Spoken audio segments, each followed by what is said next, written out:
Welcome back to Damn Parenting, the podcast where we get real about raising kids in today's world, one raw, honest conversation at a time. I'm your host, Eva, and today's episode touches on something deeply personal for so many of us. What happens when parenting isn't just about school runs and bedtime stories, but also navigating passports, language barriers, and the ache of being far from our support systems. Parenting is never simple, but raising kids away from our home countries, that adds a whole new layer of challenges, loneliness, and cultural confusion. Sometimes all we really want is someone who gets what it's like to juggle it all in a completely different place. If you've ever felt the weight of parenting abroad, the identity shifts, the silent doubts, the cultural, am I doing this right moments, then this episode is for you. I'm thrilled to be joined by Angela from the Expat Parenting Collective, a vibrant space dedicated to supporting globally mobile parents through the emotional, practical, and cultural challenges of raising a family abroad. Angela brings years of insight into what it really takes to parent across borders with empathy, resilience, and a strong sense of community. Today, we're unpacking a heartfelt listener question that sparked a rich conversation. We'll share real stories, honest insights, and practical tools to help you feel more grounded and supported wherever in the world you're parenting. So, whether you're walking your dog or folding your laundry or just taking a quiet moment for yourself, settle in. This one is for you. Hi, Angela. Hi, Eva. Thank you for having me. Well, thank you for joining us. So, as you know, I have a question from a listener and I thought I'd read it out now and then we can unpack it for our listeners. So it goes like this. I'm originally from Asia and moved to the Netherlands a few years ago to be with my husband. Since having our baby, I've been really struggling. Back home, it's very normal to have family, especially in-laws, deeply involved in supporting a new mother, helping with the baby, cooking, or just even being there. But here, my in-laws are just not present or supportive as I hoped they would be. It's been such a different experience than what I imagined, and I often feel very alone and overwhelmed. The stress of trying to manage everything on my own while adjusting to a different culture and their way of doing things has been really hard on me emotionally. I'd love to hear your advice on how to cope when you feel like you don't have the family support you expected, and how to handle the stress that comes with feeling so alone while raising a little one in a new country. Thank you so much for talking about this. So, Angela, when you hear this mother's message, what stands out to you most about the cultural clash she's experiencing? Yeah, at first I have to say that my heart goes out to this woman because I have been there. I really have. And it is not easy. It's not. She mentions a few things here. She talks about adjusting to a different culture, feeling alone and overwhelmed, and at the same time trying to ask her in-laws for help and more. And yeah, what do I think about this? I really feel that this starts with the couple. Of course, she mentions the in-laws, but it really starts with the couple. And why do situations like this come as such a shock to parents who move abroad? Well, first, I think what's important to think about is we as humans fall in love, connect, decide to start a family or start a life together, and then our child comes along and we don't realize that cultures do things in different ways. And if we go about life in that way, we don't have the necessary conversations that can help to build a foundation, that can help to dig deep to understand that we are different. And that's what makes life beautiful. But at the same time, we don't realize that it also can cause challenges in our relationships. I have to say, one of the elements there that touched on me was the different cultures and their views of postpartum care, because we're all very aware of certain areas in the world where they take postpartum care to another level. In some Asian countries, the mother is basically not allowed to move for a month. Everything is done hand on foot, take care of the mother, hold the mother before the child. In Africa as well, like the mother usually will move in with you for 3 months, 3 years, and really be like there to support you because they've already gone through it and they know where it is. And yet in our Western civilized society, it's like, we've all gone through it. You can do it now. Yeah. And I think this speaks to the evolution for a lot of Western countries away from what we initially were. We're living in communities in which we all helped each other. And the community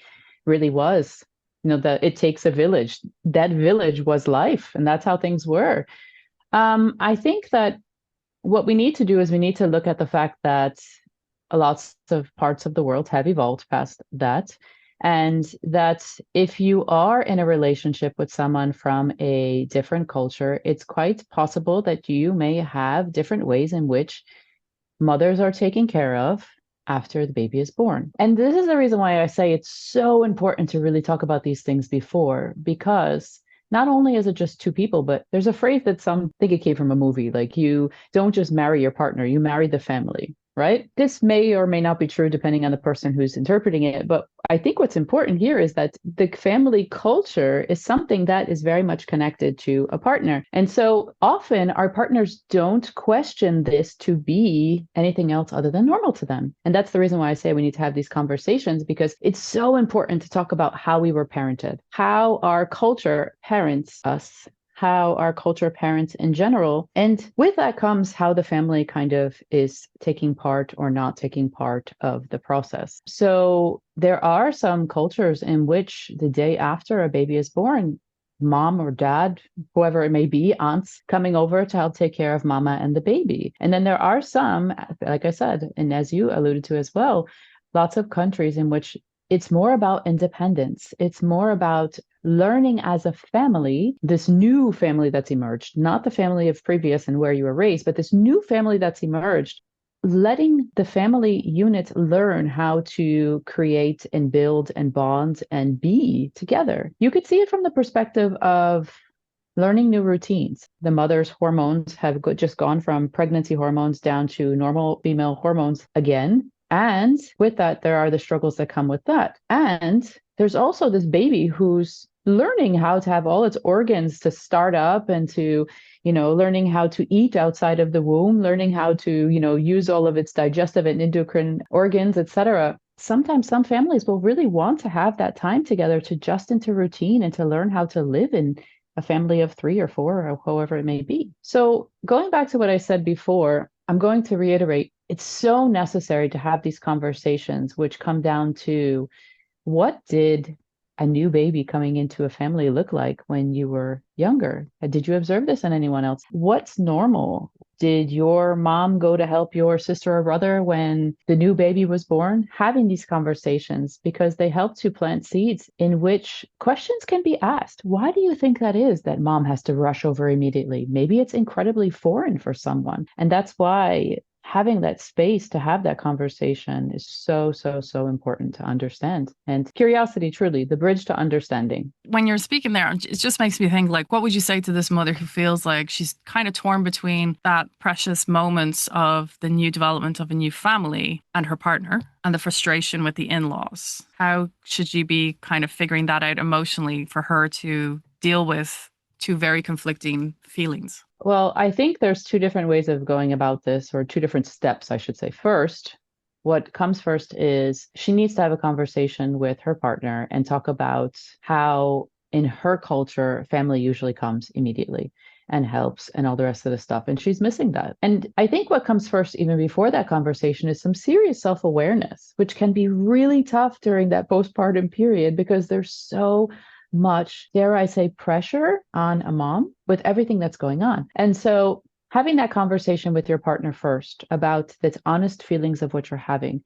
And at the same time, maybe talking about some, I want to say, boundaries and values and fears. And why I say this is because she can express that in her culture, it is a value for the family to be really assisting and a part of everything, and that they don't see it as a burden, that it truly is love, that really is what connects it, a lot of that. And it's a way to contribute. The boundaries could be that, a lot of families will say that they don't want their in-laws to come until 2 weeks after. That could be a boundary that can be set in that respect. And the fears could be like, sweetie, honey, I don't think I can do this alone. Where I come from, we help each other. And I know that this is not something that maybe your culture or your family does.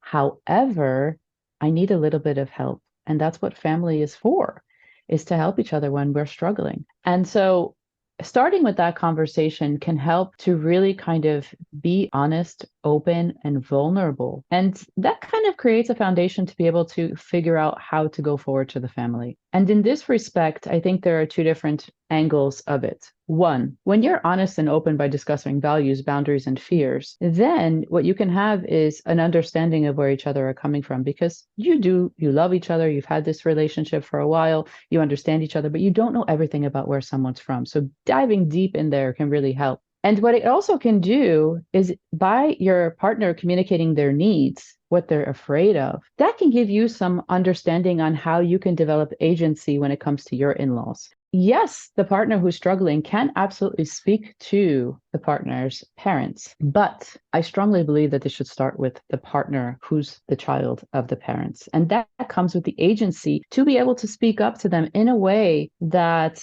it really says, like, look, mom, dad, this is your grandchild and my partner needs a little bit of help, or we would really appreciate it if you could stop by, once a week for an hour, spend some time with the baby, whatever it may be that the mother needs in this circumstance, in this situation. And that will always be changing. And the other thing that's important too is that just because it should start with the partner who's the child of the parents, I do think that there's something there as well in which the other partner, the mother in this case of this example, needs to also find ways to be able to speak up and to find her voice of how she can also speak to them in a way that is polite but culturally appropriate. And it could sound something like, I'm sorry, for example, in a situation in which maybe the partner's in-laws are overstepping boundaries. It could be something like, I'm sorry, thank you, and we have chosen to do it a different way, or we do things a bit differently. Finding a sensitive way to say something in this way. And in this case, it could be, I really love having you around, for this exact listener. And, we would love to see you more. It sounds so simple. I mean, I could even speak from my own experience, as my partner's Dutch, and the fact that my mother-in-law's had two very different daughters-in-law now give birth, and she's had two very different experiences. And I am begging and pleading, like, please come and spend some time with us. But that's just not part of what she does. And she already had the experience with her other daughter-in-law that that's not what she did either. So she took it as that. Meanwhile, my father actually rings nearly every day if he can to try and, squeeze some time in to talk to my daughter. So Yeah. it is very different culturally. When you said earlier about this is something that you need to talk about, ideally even before having a baby, how can couples in the intercultural relationships prepare for these kinds of differences before the baby arrives then? Because you can discuss it, but to me, the reality is you don't know how you feel until the baby's arrived. You've entered into matrescence and your hormones are all over the place. Have you any suggestions on that element? Yeah, I still want to say that I really think it's important to have those conversations about how we want to parent and how we were parenting. And with all of these conversations, there's always the possibility that things can change. And when I talk about the values, boundaries, and fears exercise that we spoke about before, and as well as thinking about conversations like, when can family come see the baby, or how does family help with the baby for us?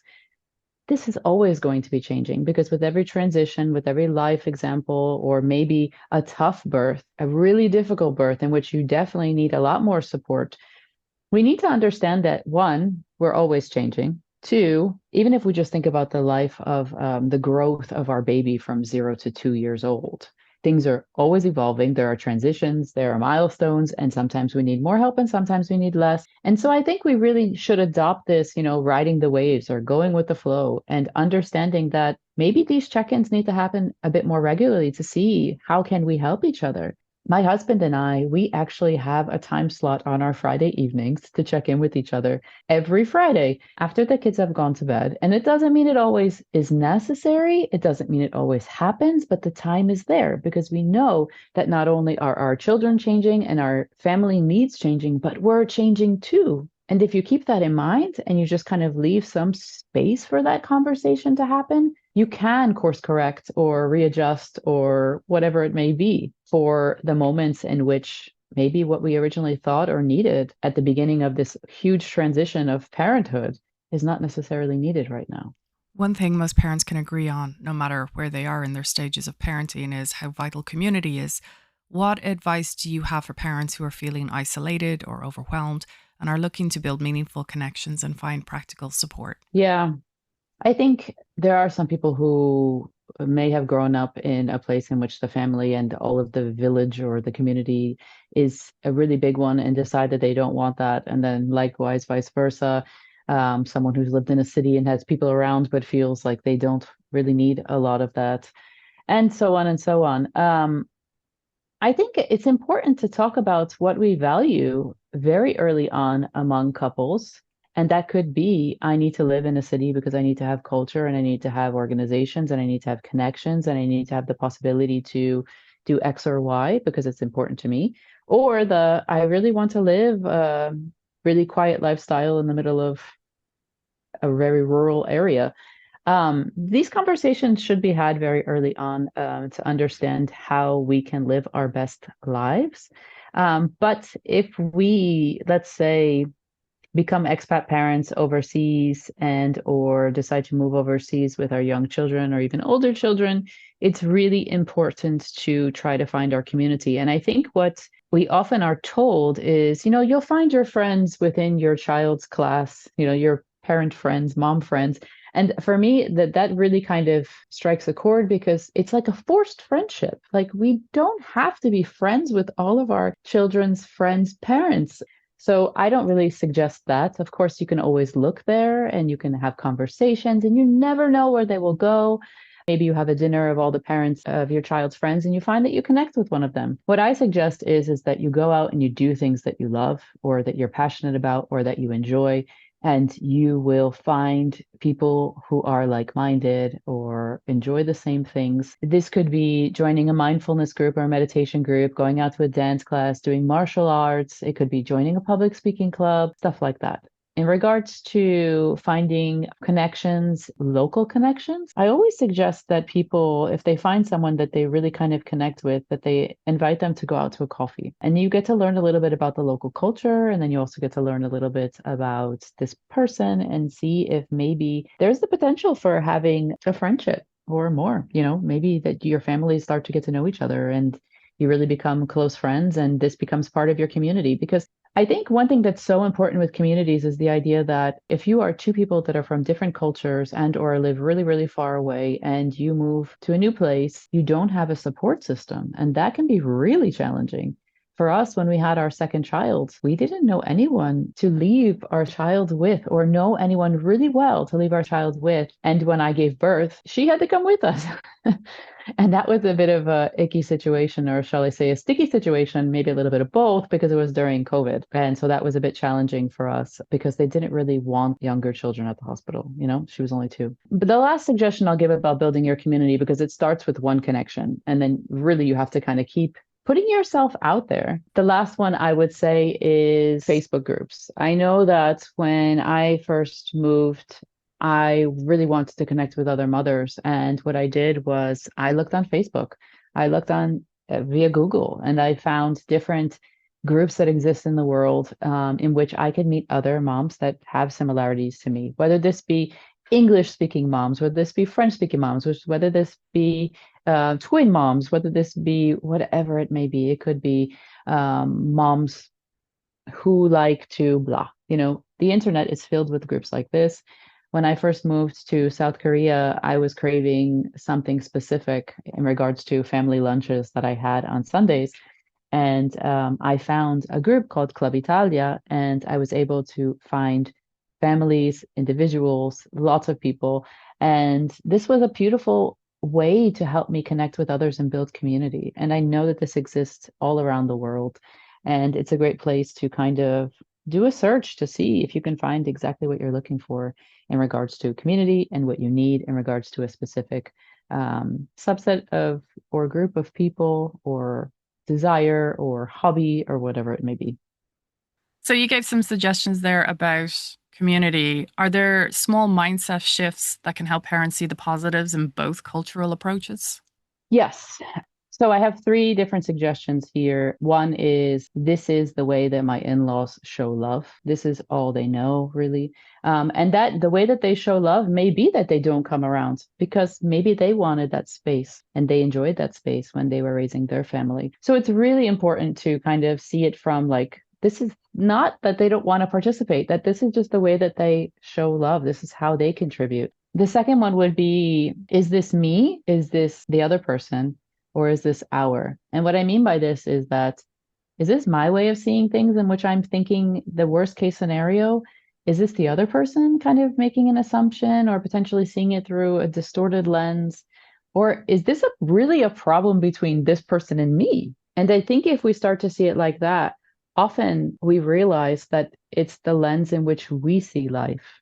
we're making an assumption that the other person doesn't want to be a participant. And I think that's really important for us to realize is that our experiences color the way that we see the world. So I think that that's an interesting reframe and mindset shift as well. The last one I would say is, what is this challenge? And this one's a bit more, I don't want to say harsh, but a bit more like, okay, let's put it out there and let's see what we can do from this. But what is this situation trying to teach me? Or what is my reaction to the situation trying to teach me? Because often our reactions are potent examples of, or dare I say, like dishes of wisdom. And it can show us a lot about where we are, what we expect, what we want, what our needs, what our desires, what our drives, all of this. And I think what's really important there is that often during postpartum time, there's so much going on, and we're also sleep deprived, that we forget about ourselves. We forget about our needs, our wants, our desires, our passions. And if we kind of go back to what is this trying to teach me, maybe it is that, you know what?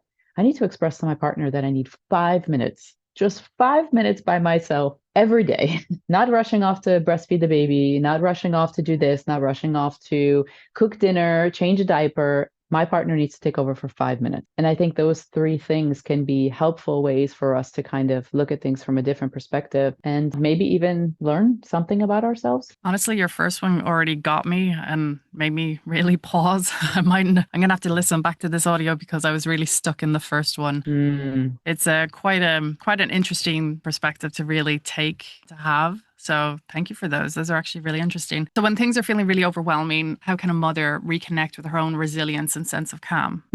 This is going to be individual for each mother, naturally. And at the same time, I'm going to go back to kind of what I said in that last one. What is this trying to teach me? Because I feel like we lose ourselves during postpartum. And it's not that we consciously lose ourselves, it's that we're going through this transition, this identity shift. As you mentioned, the very beginning of this interview, it's the idea of matrescence. And it's not that we're consciously closing the door on our past and opening a new door. It's that there are so many changes during this time, and we need to find ways to connect with who we are. And maybe some things have changed. Maybe we still want to go out to the bar and grab drinks with our friends and go dancing or whatever it may be. And maybe there's a part of us that's kind of grieving that that can't happen as regularly as it once did. So to kind of bring this all together, we need to find that 5 minutes to kind of, maybe it would be journal about what we want. Maybe it may just be quietly sitting and putting our hands on our heart as we let the sun hit our face for just 5 minutes and think about, what is it that I need in this moment right now? Something as simple as that. And it could go as far as, like, what is a passion that I once had and how can I rekindle something that I really loved that I'm not finding time for right now? It really comes down to finding a little bit of time to just kind of be with yourself so you can let whatever needs to come up. For me, it was very much like just trying to find ways to connect with who I once was and to also leave space for whatever it was I was missing. I think a lot of us don't realize that there is a little bit of grief in that postpartum period. And it's not because that you have this beautiful new baby, it's that everything has changed. So wrapping up here, what are your final thoughts really to leave her with? My final thoughts would be is that sometimes we can get over things and other times you need to say something. Often it's how you say it. And I feel that we need to have these conversations with our partners before we go to our in-laws. And when we have those conversations with our partners, kindness is super important and often the most important predictor of relationship satisfaction. And if we have these conversations, we can start to plant seeds of interdependence and communication and agency, which then builds that bridge to have the conversations with the in-laws. And we also need to remember the kindness and attention to ourselves throughout this whole entire transition and major life event, one step at a time. And finally, what's one last piece of advice you'd want to give any parent or family moving abroad about postpartum expectations and family dynamics? I think it's also important to think about understanding when we have cross-cultural relationships and potentially how we can kind of cross a bridge to kind of go halfway between cultures. So we can familiarize ourselves with another culture, whether it's our partner's culture or the culture we're moving to, if they are different. And then we can practice, like, how is it that I can kind of meet them halfway?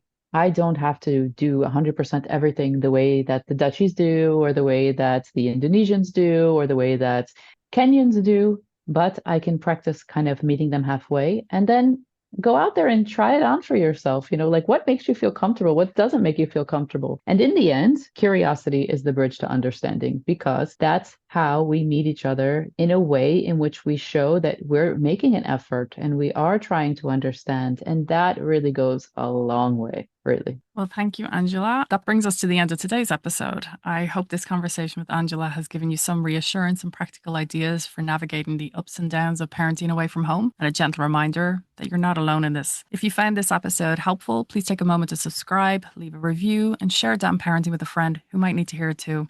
Your support helps us reach more parents around the world and keep this honest conversation going. And if you have a question or a story that you would like us to share in a future episode, we'd love to hear from you. You can reach out to us through Instagram or click in the link tree. There is a little form there, which I didn't realize some people knew about already because we've already had some suggestions coming in. Or equally, just DM or email. Thank you so much for listening. And until next time, take care of yourself. And remember, you're doing better than you think. Thank you, Angela. Thank you.